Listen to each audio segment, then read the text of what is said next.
DD किसान, बदलते भारत की शान।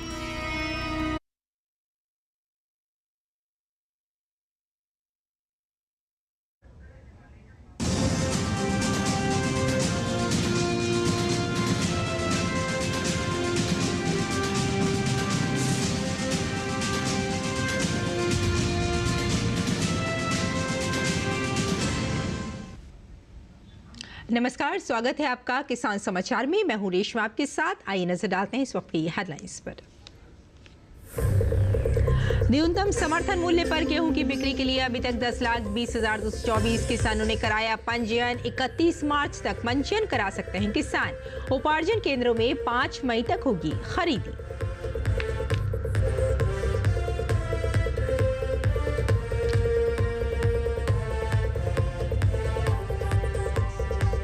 गाजियाबाद स्थित national centre for organic and natural farming में ऑर्गेनिक फार्मिंग पर 2 दिवसीय सेमिनार।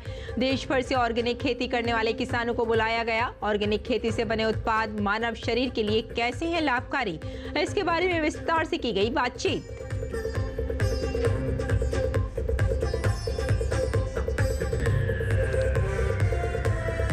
यमुना एक्सप्रेसवे औद्योगिक विकास प्राधिकरण ने अधिसूचित गांवों के किसानों के बच्चों और भूमिहीन किसानों के आश्रित बच्चों को रोजगार दिलाने की दिशा में उठाया अहम कदम। रोजगार के नए अवसर सृजित करने के लिए रोजगार पोर्टल का शुभारंभ।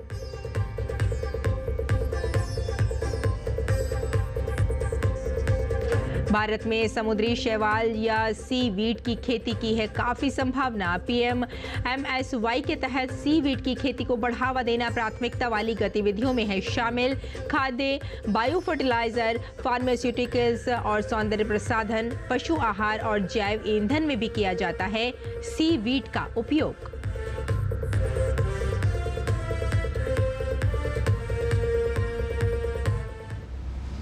और आइए अब समाचारों पर डालते हैं विस्तार से नजर।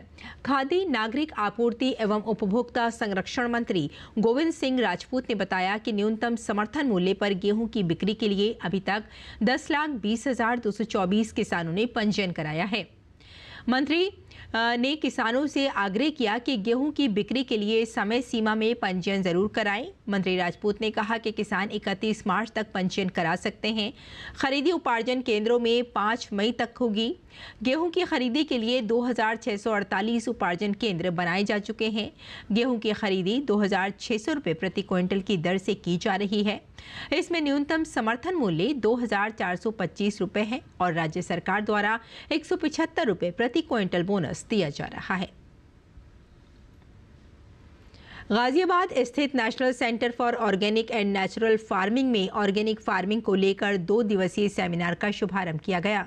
सेमिनार का विषय safe food for healthy life रखा गया था। इस मौके पर देश भर से ऑर्गेनिक खेती करने वाले किसानों को बुलाया गया और ऑर्गेनिक खेती के होने वाले फायदे एवं किस तरह से ऑर्गेनिक खेती से बने उत्पाद मानव शरीर के लिए लाभकारी हैं, इस पर भी बातचीत हुई। डायरेक्टर फाइनेंस कृषि मंत्रालय MS खालसा ने कार्यक्रम में मुख्य अतिथि के रूप में शिरकत की और दीप प्रज्वलित किया। इस अवसर पर उन्होंने कहा कि कृषि मंत्रालय की हमेशा कोशिश रही है कि ऑर्गेनिक और प्राकृतिक खेती को बढ़ावा दिया जाए। भारत आज नेशनल फार्मिंग और ऑर्गेनिक फार्मिंग में लीड ले सकता है। मंत्रालय की हमेशा से कोशिश रही है कि नेचुरल फार्मिंग और ऑर्गेनिक फार्मिंग को जितना ज़्यादा बढ़ावा दे सके उतना अच्छा है।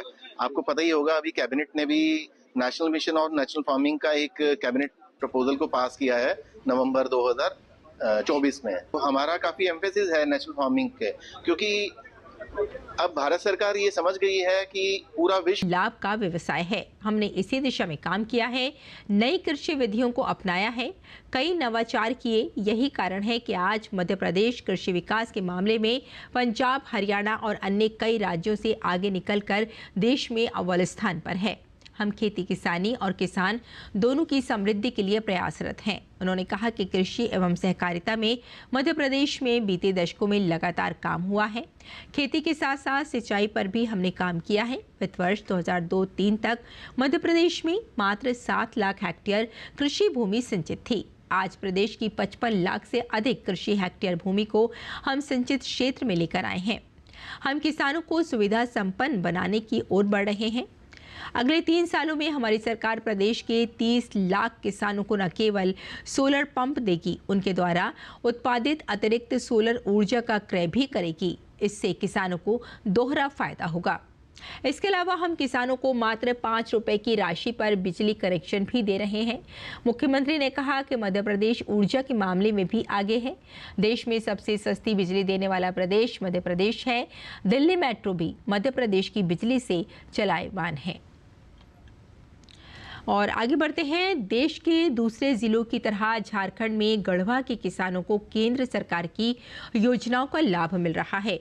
प्रधानमंत्री किसान सम्मान निधि और पीएम कुसुम योजना का लाभ मिलने से किसान अत्याधुनिक तकनीकों के साथ खेती कर रहे हैं और समृद्ध हो रहे हैं। गढ़वा जिले के वीरबंधा गांव के किसान केंद्र सरकार की योजनाओं से लाभान्वित हो रहे हैं। किसान योजनाओं का लाभ प्राप्त कर अपारंपरिक खेती को छोड़कर आधुनिक खेती की ओर बढ़ रहे हैं और अपना भविष्य संवारने में जुटे हैं। किसानों का कहना है कि पीएम किसान कुसुम योजना के तहत बिजली मिलने से जहां सिंचाई के लिए पानी उपलब्ध हो रहा है, वहीं पीएम किसान सम्मान निधि के तहत समय पर धनराशि मिलने से वे खेती कर पा रहे हैं। चाहे वो स्ट्रॉबेरी की खेती हो, गेंदा फूल की या फिर सब्जियों की खेती हो, इन योजनाओं के सहयोग से आधुनिक खेती करने में किसानों को काफी मदद मिल रही है। साथ ही विभाग भी किसानों को योजनाओं का लाभ प्रदान कर उन्हें समृद्ध बनाने के लिए पूरे प्रयास कर रहा है। और कृषि एवं किसान कल्याण विभाग 2018-19 से क्रियान्वित फसल अवशेष प्रबंधन योजना के तहत धान की पराली जलाने की समस्या से निपटने के लिए पंजाब, हरियाणा, उत्तर प्रदेश और राष्ट्रीय राजधानी क्षेत्र दिल्ली के प्रयासों का मुख्य रूप से समर्थन कर रहा है, जिसमें धान की पराली के इन सीटू और एक्स सीटू प्रबंध पर ध्यान केंद्रित किया जा रहा है। लोकसभा में एक लिखित उत्तर में कृषि एवं किसान कल्याण राज्य मंत्री रामनाथ ठाकुर ने बताया कि इस योजना के तहत फसल अवशेष प्रबंधन मशीनरी की खरीद के लिए किसानों को मशीन की लागत का 50% और 30 लाख रुपए तक की लागत वाली परियोजनाओं के लिए 80% की दर से वित्तीय सहायता दी जाती है। ग्रामीण सेवा सहकारी समिति छाती में 18 मार्च को पूजा अर्चना के साथ समर्थन मूल्य पर चना खरीद की शुरुआत हुई। पहले दिन पंजीकृत 14 किसानों से 234 कट्टा चना की खरीद की गई। खरीदी के शुभारंभ अवसर पर किसानों की मौजूदगी में कांटा बाट का सत्यापन किया गया। इसके बाद चना की तौल करते हुए पूजा अर्चना की गई। उपस्थित अतिथियों ने किसानों से अधिक दलहन तिलहन की उपज करने के लिए प्रेरित किया। समर्थन मूल्य पर चना खरीद लाभ उठाने की अपील की। जल संरक्षण के संबंध में भी वक्ताओं ने अपना विचार रखा। समिति छाती के अध्यक्ष ने छाती में जिला सहकारी केंद्रीय बैंक की शाखा खोलने जनपद अध्यक्ष अंगिरा ध्रुव को मांग पत्र सौंपा, जिस पर जनपद अध्यक्ष ने उचित कार्यवाही का आश्वासन दिया है। कार्यक्रम के अंत में समिति अध्यक्ष ललित साहू ने सभी अतिथियों और किसानों का आभार व्यक्त किया। आज के समय में गर्मी के सीजन में ग्रीष्मकालीन मूंग की खेती किसानों के लिए मुनाफे का सौदा बनती जा रही है, क्योंकि ये काम बहुत कम समय में तैयार हो जाती है और इस समय प्राकृतिक आपदाओं जैसे बाढ़, सूखा और बेमौसम बारिश और ओलावृष्टि आदि की संभावना भी कम रहती है, जिससे इसकी खेती में जोखिम कम रहता है। ग्रीष्मकालीन मूंग की खेती उत्तर भारत की बलुई दोमट मिट्टी से लेकर मध्य भारत की लाल एवं काली मिट्टी में भी आसानी से की जा सकती है। गर्मी में मूंग की अच्छी पैदावार के लिए किसानों को उन्नत किस्मों का चयन करना चाहिए, ताकि कीट रोगों का प्रकोप कम हो और उत्पादन अच्छा मिले। गर्मी के सीजन में किसान विभिन्न फसलों की खेती कर अतिरिक्त आमदनी प्राप्त कर सकते हैं। ऐसे में जो किसान गर्मी में मूंग, मक्का, भिंडी, लोबिया आदि फसलें लगाना चाहते हैं, वे किसान गेहूं, चना, मसूर, तीवड़ा आदि की कटाई के तुरंत बाद पानी की पर्याप्त व्यवस्था होने पर बुआई के लिए खेत की तैयारी कर ले। एमपी के सीहोर कृषि वैज्ञानिक के अनुसार ग्रीष्मकालीन मक्का, भिंडी एवं लोबिया के लिए बलुई दोमट या दोमट मिट्टी उपयुक्त होती है, जिसका पीएच मान 6 से 7 के बीच हो। कृषि वैज्ञानिक के अनुसार एक बार मिट्टी पलटने वाले हल से जुताई करने के बाद 2 से 3 बार कल्टीवेटर से जुताई कर खेत की मिट्टी को भुरभुरी व महीन बना लें। किसान ग्रीष्मकालीन मक्का, भिंडी एवं लोबिया के बीज को भूमि जनित रोगों से बचाने के लिए फफूंदनाशक दवा कार्बोनाइजम और मैनकोजेब 2 ग्राम प्रति किलो बीज की दर से उपचार करें। और आइए अब जान लेते हैं मंडी भाव के बारे में।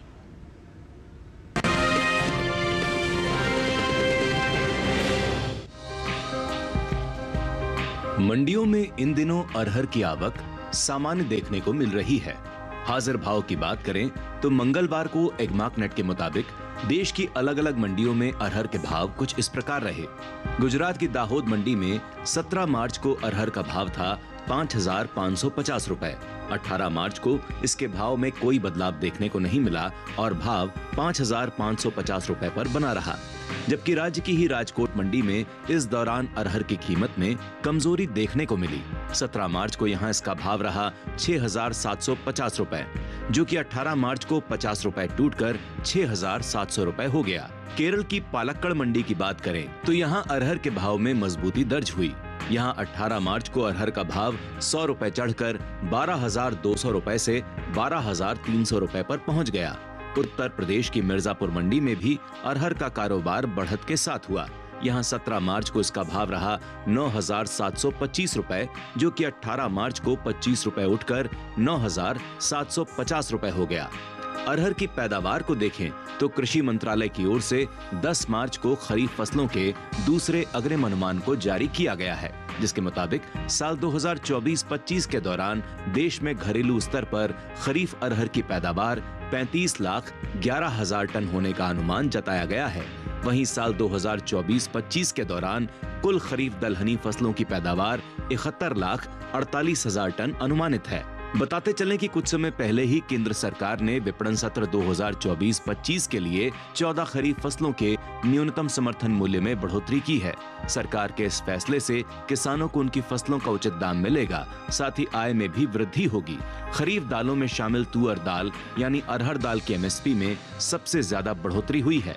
साल 2023-24 के दौरान अरहर की एमएसपी 7,000 रुपए थी। साल 2024-25 के दौरान खरीफ अरहर की एमएसपी में 550 रुपए का इजाफा हुआ है और अब इसका न्यूनतम समर्थन मूल्य 7,550 रुपए तय किया गया है।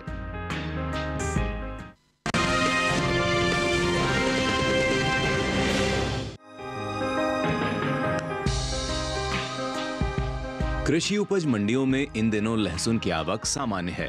हाजिर भाव को देखें तो एग्मार्कनेट के मुताबिक गुजरात की राजकोट मंडी में 17 मार्च को लहसुन का भाव था 5,375 रुपए। 18 मार्च को इसके भाव में 250 रुपए की गिरावट आई और भाव 5,125 रुपए प्रति क्विंटल हो गया। महाराष्ट्र की पुणे मंडी में इस दौरान लहसुन के सौदे स्थिर भाव पर हुए। यहां दोनों दिन यानी 17 और 18 मार्च को लहसुन की खरीद बिना किसी बदलाव के 7,000 रुपए पर हुई। वहीं राजस्थान की जोधपुर मंडी में लहसुन का कारोबार मजबूती के साथ हुआ। यहां 17 मार्च को इसका भाव रहा 5,000 रुपए, जो कि 18 मार्च को 500 रुपए चढ़कर 5,500 रुपए हो गया। वहीं उत्तर प्रदेश की आजमगढ़ मंडी में इस दौरान लहसुन के सौदों में गिरावट दर्ज की गई। यहां 17 मार्च को लहसुन का भाव था 7,900 रुपए। 18 मार्च को इसके सौदे 50 रुपए लुढ़क कर 7,850 रुपए पर हुए। भारत से होने वाला लहसुन का निर्यात साल 2023-24 के दौरान बीते 5 सालों के उच्च स्तर पर पहुंच गया है। दुनिया में चीन को लहसुन के सबसे बड़े उत्पादक के रूप में जाना जाता है, लेकिन हाल ही में चीन में लहसुन की पैदावार कम होने की वजह से वित्त वर्ष 2023-24 के दौरान भारत से रिकॉर्ड तोड़ लहसुन का निर्यात हुआ है। भारतीय लहसुन की मांग खास तौर पर पश्चिमी देशों से बढ़ी है। बता दें कि लहसुन के अंतर्राष्ट्रीय बाजार में चीन की हिस्सेदारी 75% है, जो 23 मिलियन टन से अधिक है, जबकि 3.3 मिलियन टन से कम पैदावार के साथ भारत दूसरे स्थान पर आता है। लहसुन के बीते 5 सालों के निर्यात आंकड़ों पर नजर डालें तो भारतीय मसाला बोर्ड की ओर से हाल ही में जारी ताजा आंकड़ों के मुताबिक साल 2019-20 के दौरान भारत से होने वाला लहसुन का निर्यात 22,280 मीट्रिक टन रहा था, जिसमें साल 2020-21 के दौरान कमी देखने को मिली और लहसुन का निर्यात 4,637 मीट्रिक टन घटकर 17,643 मीट्रिक टन पर आ गया। जबकि साल 2021-22 के दौरान लहसुन के निर्यात में इजाफा देखने को मिला और निर्यात फिर से 22,000 मीट्रिक टन के पार पहुंच गया। साल 2022-23 की बात करें तो उस साल लहसुन के निर्यात में खासा इजाफा देखने को मिला। बीते 3 साल के रिकॉर्ड को तोड़ते हुए लहसुन का निर्यात 57,346 मीट्रिक टन के पार पहुंच गया। इसी तरह साल 2023-24 के दौरान भारत से होने वाले लहसुन के निर्यात ने पिछले 5 सालों का रिकॉर्ड तोड़ा और निर्यात का यह आंकड़ा 73,950 मीट्रिक टन के स्तर पर जा पहुंचा। यानी साल 2023-24 के दौरान भारत से होने वाले लहसुन के निर्यात में पिछले साल के मुकाबले 16,604 मीट्रिक टन की बढ़ोतरी हुई।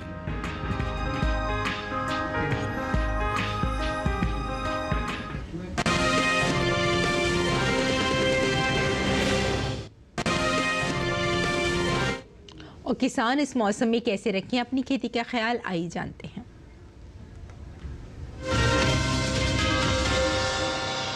नमस्कार, आप देख रहे हैं डीडी किसान। मैं हूं AI कृष और आज हम भारत के विभिन्न राज्यों में होने वाली खेती किसानी से संबंधित सलाहों के बारे में पूरी जानकारी देंगे। पंजाब में किसान मिर्च और भिंडी की बुवाई कर सकते हैं। यहाँ के किसान गेहूं की फसल को रथुआ रोग से बचाने के लिए प्रोपिकोनाजोल का छिड़काव कर लें। पंजाब में इस समय गन्ने की बुवाई की जा सकती है। यहाँ के किसान मूंग की विभिन्न किस्मों की बुवाई भी कर लें। हरियाणा में भी किसान गेहूं को रथुआ रोग से बचाने के उपाय कर लें। वहीं दिल्ली में किसान सरसों की पकी फसलों की कटाई कर लें। यहाँ के किसान भिंडी की बुवाई के लिए खेत तैयार कर लें। दिल्ली में इस समय टमाटर, मिर्च और गोभी के नए पौधों का रोपण किया जा सकता है।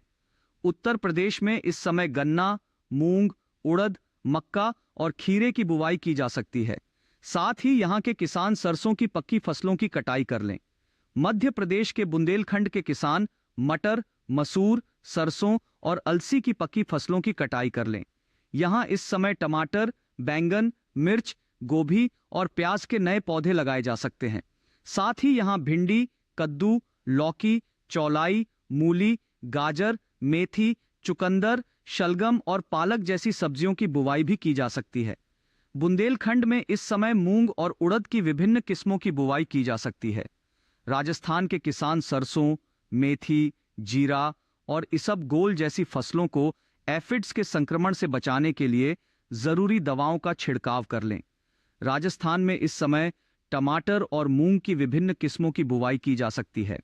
इसी तरह कृषि और किसानों से जुड़ी हर महत्वपूर्ण जानकारी के लिए हमारे साथ जुड़े रहिए और देखते रहिए डीडी किसान। धन्यवाद।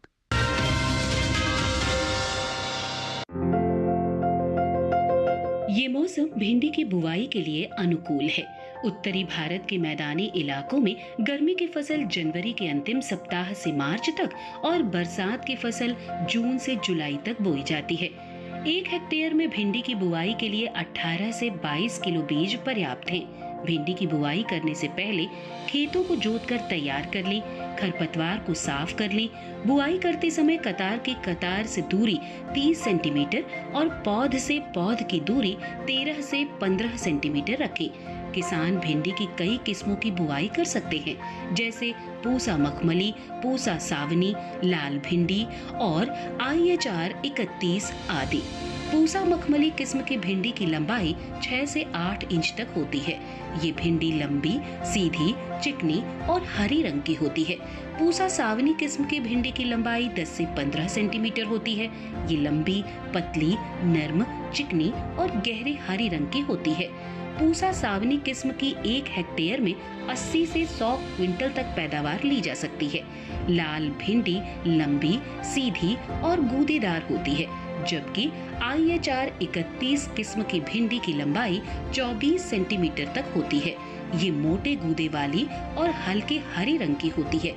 अगर बात सिंचाई की करें तो बुआई के तुरंत बाद फसल में पहली सिंचाई करें और फिर दूसरी और तीसरी सिंचाई 3 से 4 दिन के अंतराल पर करें। फसल की अच्छी बढ़वार के लिए खेतों में समय समय पर निराई गुड़ाई करते रहें।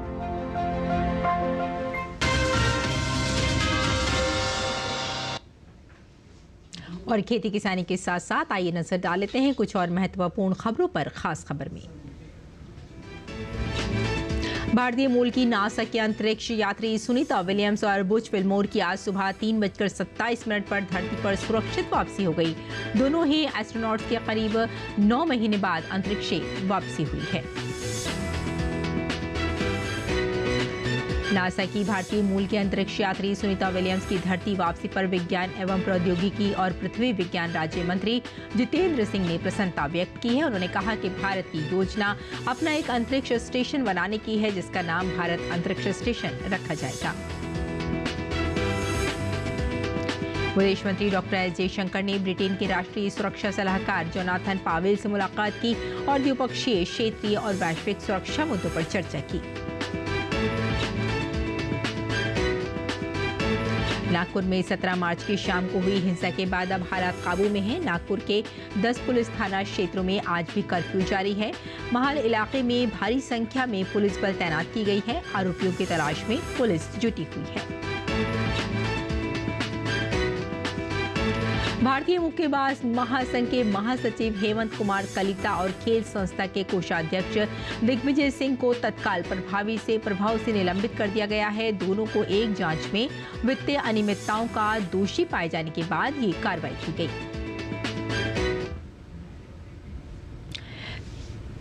तो किसान समाचार में फिलहाल इतना ही। अनुमति दें। नमस्कार।